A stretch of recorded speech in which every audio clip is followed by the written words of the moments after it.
Hi everyone, I'm Joanna. And I'm Jenny. And welcome to Hyphenated, the podcast about living in the hyphen. Jenny, we have a really special guest today, but, before we bring him in, I had a question for you, okay? Okay. What is a song that when you listen to it, it literally takes you to someplace else? It acts as like a time capsule machine, like it acts like the Concorde. You just are transported to something else. Easy. El Baile del Perrito by Wilfrido Vargas. Oh my God. The moment I hear that dog barking, I smell cloro, mistolín. I can imagine my mom dancing while mopping, and I just think of all the furniture wrapped in plastic. There's nothing like a merengue song to take a random item or thing and make it into something you can dance to. Yes. It's the dance. Hey, man, it made cleaning fun. It's funny. Not for me, but. It's funny how something that is called like the dance of the dog makes you reminisce about your childhood and your mother's cleaning, which is iconic. When I was thinking on my way to work, I was like, all right, well, what is a song that when I listen to it, I feel like I'm someplace else? And there's this song by Guaco. Guaco is a Venezuelan band.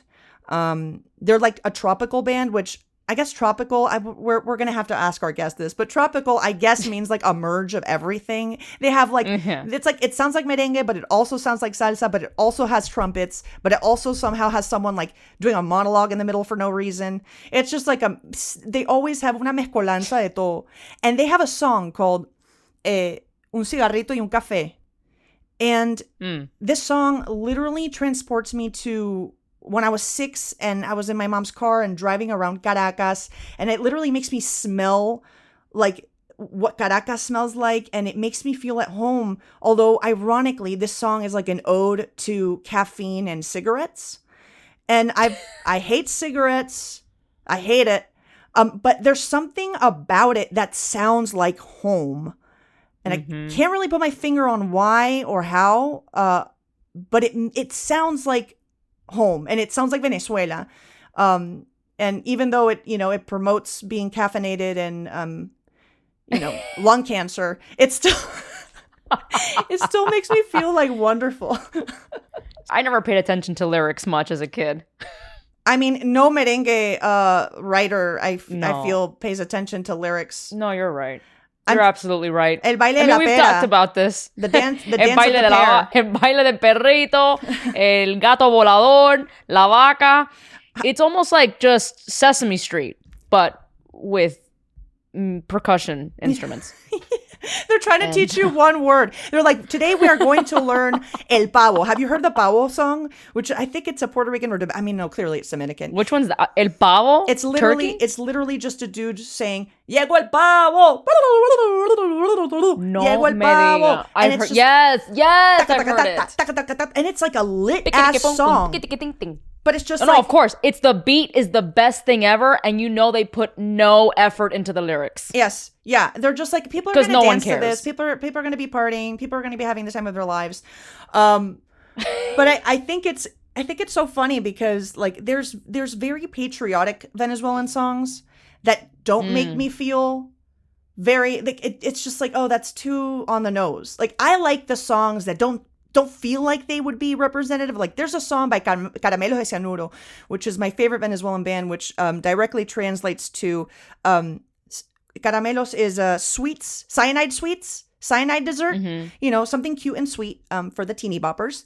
And they have a song called Último Polvo, and it's about like having sex with someone you're breaking up with for the last time. It's really messed up and like como vile. And I would sing it when I was 12, thinking I knew what it was about. Ay, Dios mío, qué pena. And that song reminds me of, I'm like proud of it. I'm like, Venezuela, el último polvo, people having sex. Yeah, it's so... Yeah! So Viva Venezuela! I mean, honestly, it's so depressing to say Viva Venezuela now that, like, maybe Último Polvo kind of is like at the peak of Venezuelan culture. Oh, no. Well, you already know my embarrassing story with the song that makes me feel the most connected to my Cuban culture is in fact originally a Venezuelan song. Oh my God, but Jenny. It's the Cuban. I'll never forget, It's Jenny. the Cuban version of Caballo Viejo, man. Dude, I love when you were like talking to me and you were like, Conchale Joanna, you know, a song that takes me back to my roots is like Caballo Viejo. And I just like wasn't listening too intently. And like, then you were like, you know, Caballo Viejo le dan sabana. And I was like, dude, that's viejo y cansado. straight up Venezuelan. Do not co-opt the one thing we're proud of. Simon Diaz is ours, bro. Like, you can't do that, man. Also, I think the guy who covered it, the Cuban guy who covered it, I think his name is Roberto Torres. If I'm not mistaken, I'm forgetting now. Dude, and don't you remember when I was like, Jenny, do you know what that song is actually about? And you're like, oh, it's about a old horse and they gotta take him out. And I'm like, no, dude, it's about an old man who wants to fuck a young woman. That's what Caballo Viejo is that was about. my abuelo's favorite song. It was, and that's all he played. dude. It's again, that's like an iconic Venezuelan song, and it's beautiful. It's about Los Llanos. It takes you back to Los Llanos. It's sort of very, very entrenched in geographically, like in a very specific geographic place in Venezuela, Los Llanos de Venezuela. But then the undercurrent of the song, the subtext is this like sexual. This weird sexual story about un viejo verde tratando de, But and I'm here con lástima for the poor horse. I'm like, pobrecito el caballo, que está viejito, se va a morir, pobrecito. Pobrecito, el viejo se va a morir Sing God. We've already crossed this barrier where we can say all kinds of outlandish, rated R things. We can just do that. My mom, on my wedding day, sang La Potranca Zaina, which La Potranca Zaina is another llanera song. It's a song de los llanos de Venezuela. Very much, again, there's harps. It's very much entrenched in Venezuelan culture. And it's about a woman that can't be domada, that can't be dominated until finally one guy comes and dominates her. And that's what my mom sang at my wedding. That's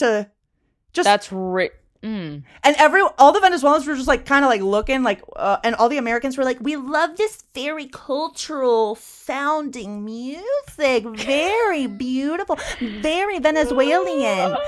And it was like, actually, this is a weird message. My daughter finally found someone to dominate her.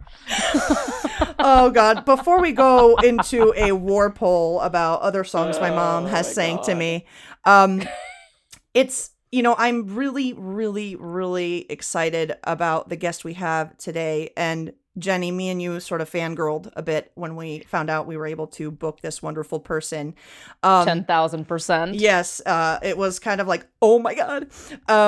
So we have with us Camilo Lara. Camilo is the founder of Mexican Institute of Sound. It's a groundbreaking electronic music project that mixes Latin folklore with modern sounds, creating an irresistible beat. Huh? I love that. He's produced a bunch of artists. Like literally, I would have to take the whole podcast if I had to list all the artists he's produced. He's remixed Beck. He's remixed the Beastie Boys. He was a musical consultant for Pixar's Coco, the best animated movie in the world. His music has been featured in Narcos, Breaking Bad, y Tu Mamá También. I mean, this guy has literally done everything. And oh my gosh, his latest album, Distrito Federal, is a love letter. It's an ode to his beloved hometown of Ciudad de Mexico. So, Camilo, I hope that was a sufficient introduction for you. You've done a lot, man. You've done a lot in your career. Gracias. Yeah, well, that was sounds like a lot, but I'm old. When you were doing the intro, I had so many things to comment on each thing you said that. But one thing I can say is that I love silly songs. I love El Gato Bolero. Why do you like them? I love them because it's just it truly puts me in a good mood. It's just and the more silly, the more like it's hard to do a silly song. Like it's not an easy one. That's so true. People are like, comedy is easy. Being a clown is easy. It's like, no, actually, sometimes levity is very difficult to achieve. I have very strict rules on animals in songs and films. I love films that animals talk. and I love songs about animals. Like 99%, I love a song if an animal is I love involved. that. That means you like 99% of merengue songs then. Quick question here. What made you say, I want to make an album about a city? Like, what made you say, La Ciudad de Mexico, like, I need to make an album about this place? I have lived here all my life. And when I was growing up, this city was completely different. The same story as everywhere. Like, cities just change. But Mexico City has a very crazy and frenetic pace of changing. Like, it changed all the time. Imagine, like, I mean, it was not in my time. I'm not that old, but with the Aztecs, it was a lake, like it was a lake. And suddenly the Aztecs were stupid enough to build a city on top of a lake. And then Spanish just came and they were like double stupid to build on top of the Aztecs and on top of the lake. So, I mean, that's my city. Like, it completely pictures what we are. Like, we love to destroy and we love to build on top of stuff. Doesn't matter if it gets broken or destroyed or whatever. Like, we don't have that instinct of conservation. We're completely like, just build on top and YOLO. put an extra layer. Let's do it. Well, I feel like so much of what you do. You only build once. Yeah. Yeah. Yeah, I mean, absolutely. So, I mean, it's not that I remember. I don't have nostalgia for my city. I think my city is great now, and it used to be pretty crappy in so many things, but it's getting better. But some things I completely miss. Like, I hate the idea of cities becoming duty free. Like all the cities lately it's kind of standardized, and they have the same stores, the same coffee shops, the same places, and one thing I love about Mexico is that it was pretty unique, like, for good and for bad. Like, there were horrible things and there were beautiful things, but it was unique. And the album, I wanted to create an album that talks about change, how to destroy a city and build it on top. But I feel like so much of what you do, you said something that really resonated with me, which is they just built on top and they didn't hold anything sacred. It was just like, all right, we can just slap this in. And I feel like so much of your work isn't destructive, but it's taking something and adding to it and not being like, I know this is sacred type and form of music that can't change and alter. But here you are mixing electronic music with like something that sounds very traditionally Mexican. So what was that like thought? Did you think about this consciously, or were you just like, I'm just gonna try this out, it sounds cool? I used to DJ at rave parties, and when techno was like happening in Mexico, and every time they invite me to DJ, instead of playing techno music, I just play like mambo and danzón and cha-cha-cha and all that stuff. And people hated it. Like, they were like, what are you doing? We want to listen to techno. And I was like, well, I don't want to listen to techno. I want to listen to danzón, mambo, cha-cha-cha. And I played, and some people hated it and some people got it. Later, I started playing cumbia, and people like, in Mexico, it was very, like, cumbia, people were ashamed of cumbia. Like, they didn't thought it was a cool and exciting rhythm that will take the world by surprise. But no, it was like, oh, that rhythm is from the street and it's for poor people, and we are middle classers and we don't like that. And I was like, come on, like, that's one of the things that it's like make us great. And also on the other side, like, when I was playing on cumbia places, they told me, like, people tell me, like, you don't play cumbia. Like, what you do is not cumbia. It's horrible, and it's not cumbia. it's just electronic music. So I go to the electronics, and they were like, "Oh no, you're doing cumbia." And with the rock guys, they were like, "Oh, you're not doing neither electronic or rock." Like, so that's the story of my life. And at one point, it was pretty annoying. I think it has changed, but I'm completely conscious about that.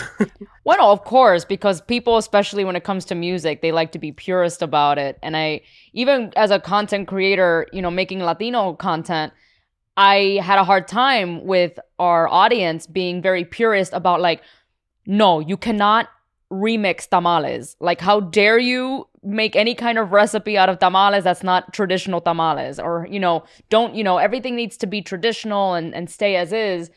But I think your art and the music that you produce is very much in line with a lot of us, all of us hyphenated people that like to remix it and like to combine. Yeah, absolutely. Like, I show a lot of my American friends like traditional Latin music, and they can appreciate it, but I feel like sometimes they're like, oh, this is interesting, this is cultural, and then when I play them stuff that you've done, more, I guess I hesitate to say modern, but I guess it's like more of a mixture type of Latin music that incorporates a lot of other genres.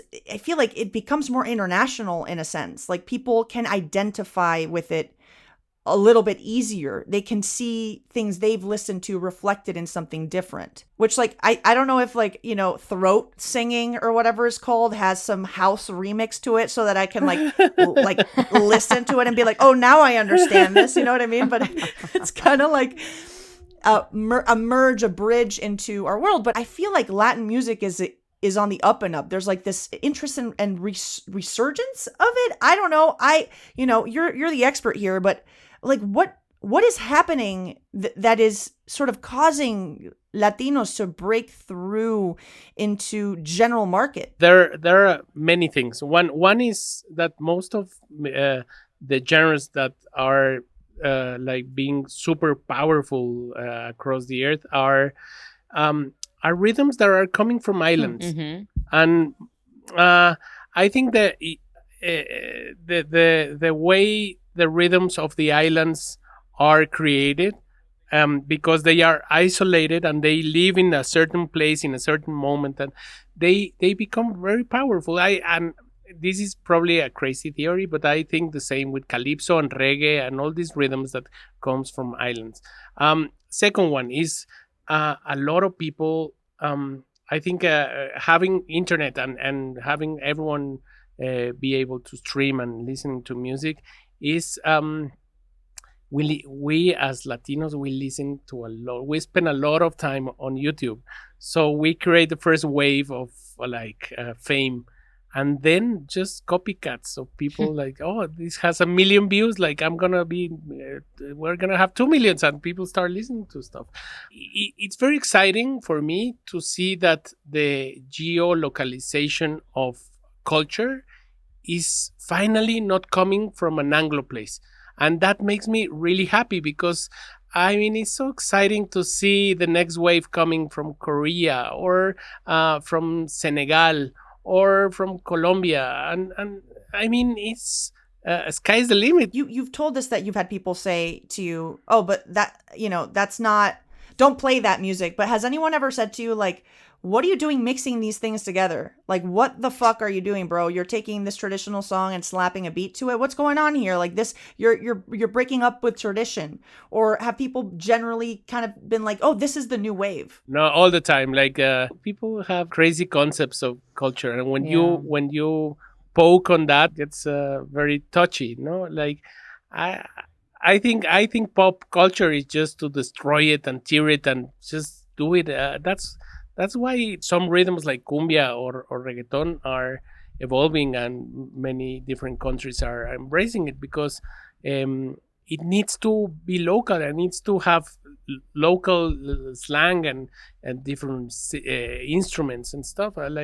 Otherwise, rhythms died. Like danzón, who cares about danzón anymore? Yeah. Like, people don't do it because it's dead, and no one, it didn't adapt. And I think that's what is exciting about these new rhythms that are evolving and are being embraced by other cultures, other people, and just traveling. I thought that salsa, for example, was like, oh, salsa must have like come from Colombia or Cuba, and then it's like, no, salsa like originated in New York, in a place which was a melting pot of all of these places and jazz, and you sort of created this weird amorphous child that encapsulated so many influences.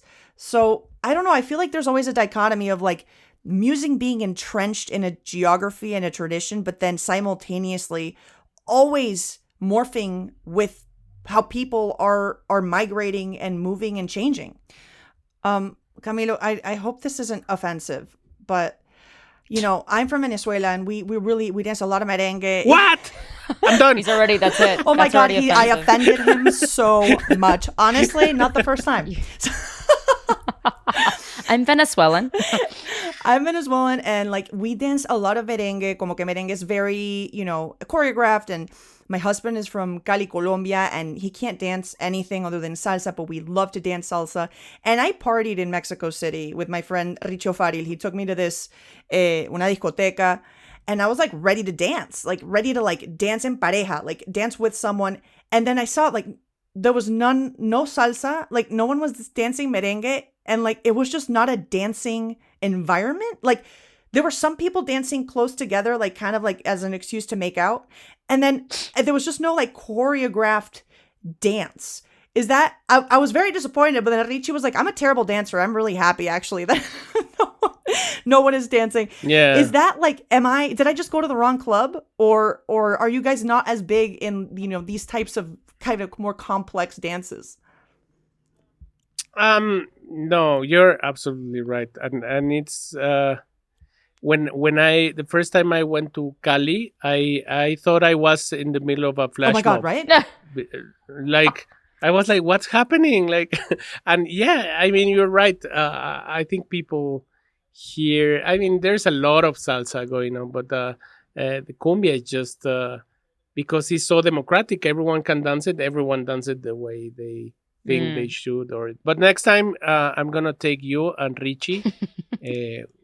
Que es genial, to a good cumbia rebajada. Oh my party God, or I would something. absolutely love that. Dang. Yes, Yo, I miss dancing right now. I miss dancing so freaking bad. But it's, you know, it's interesting because coming back to this whole concept of, you know, manteniendo las cosas puras, like keeping things pure. Like when I went to Cali, like as you said, dancing salsa felt almost like a religious act. Like you need to know the steps. You need to understand how to do it. There's different forms of doing it. This is inculcated in our culture. Like this is our, you know, like, you know how all white people know how to dance Cotton Eye Joe? I mean, the song tells you how to do it, I think. You know, YMCA. And then, you know, he has like 3-year-old children, like dancing salsa perfectly. Like it is like, it's like they're born into it.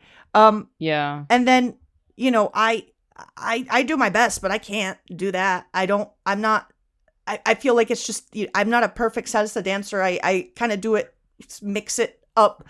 I don't have the groove. So I feel more free sometimes when I can dance salsa in a place that isn't a salsa place, or music that isn't like seen as pure, like a pure representation of culture, rather like a mix of something. Yeah, well, that's why one of the reasons I was always a DJ, not to be on the spotlights of the dance floor and dancing. I was a terrible dancer, so I rather was hiding behind the turntable just to put music and let I don't people believe dance. that. I feel like you get lit and get turned and you dance. You can dance. I feel like you can dance. There's no way you can be this good at music and I not know, dance. man. I'm a nerd. I like to do music and see people dancing. I feel that. Yeah. And when I play with my band, I dance, but I mean, I'm more close to David Byrne kind of dance than Dirty Dancing kind of dance. So yeah, it's weird, but truly, I never danced. Like I could spend my whole life without doing dancing anymore. Like I'm completely comfortable just being on my chair, seeing people dance. You know, I'm really interested in how you perceive identity in music. Like when I know a song by heart that reminds me of my culture, or like even when I hear like a rabbi sing a song of a prayer that I know, like I don't know what he's saying, but it's in the tone and cadence of what I learned, and it like honestly makes me feel more Jewish, even though I don't believe in God. Like music is a form of identity, like, right? Like it's a way of showing who you are and feeling what you are.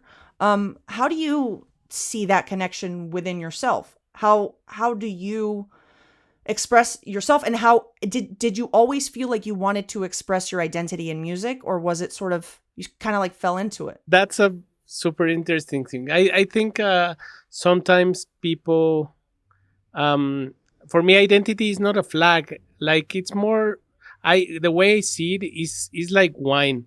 Like I believe in denominación de origen. Like the wine is amazing in Spain because it grows in a certain ground and it has certain minerals, and the grape is like certain way. And I think culture is that, like you're a product of where you are. So because we eat certain kind of maize and we have certain kind of plates and tacos and everything, and the city is so chaotic, we have tacos al pastor, and like so everything combined is the result of what you are, and whatever your parents told you was the ABC of your culture. And so it's a consequence, like you're a product of your community and your land and everything. And I like to say it the other way. It's not you don't represent that, like, you're part of that. And for me, always, like the music that I have done is always related to my community. Like I love to everything that involves whatever I know, and I think through very particular stories you can be universal, because the stories are everywhere. Like they are the same stories. Like there was this Egyptian writer called Najib Mahfouz that never left Cairo, and the stories are so universal that like it could be like in Colonia Roma in Mexico City, and it's they touch the same feelings, because we are basically the same people. Like, come on, we're everywhere in the world.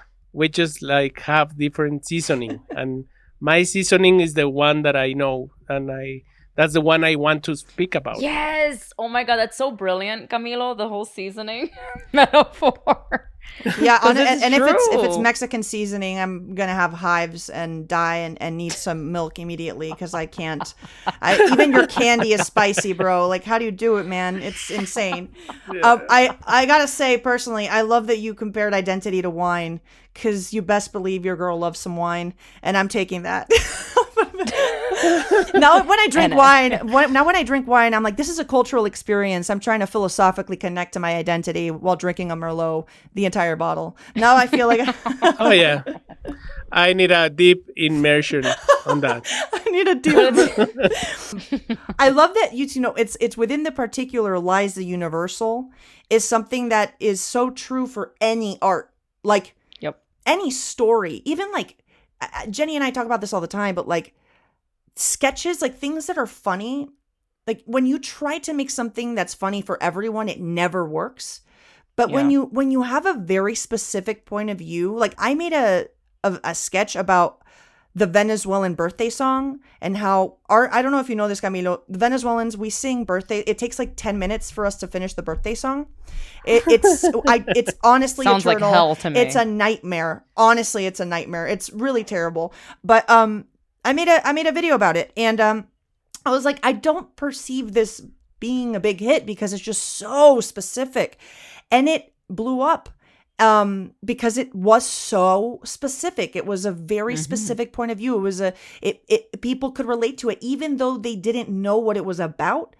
And then when I used to make videos like, oh, when people be crazy, like no one wants to watch that, because no one wants to watch this watered down stuff that media likes to think people want to consume, and it's not true at all. Yeah, it's like the more specific you get, the more it's bizarre how that contradiction happens. Like the more inculcado you are in your perception or your story or what you want to tell, then the more specific you are with that.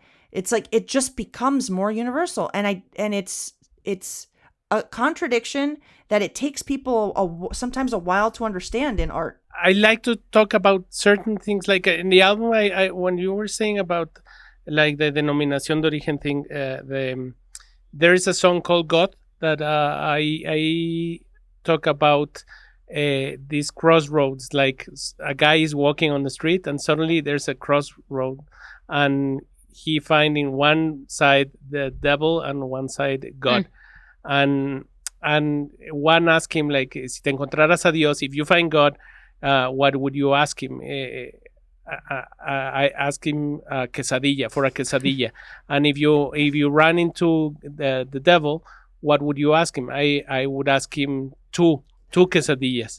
And the whole thing is that like you have to choose between going with God or the devil.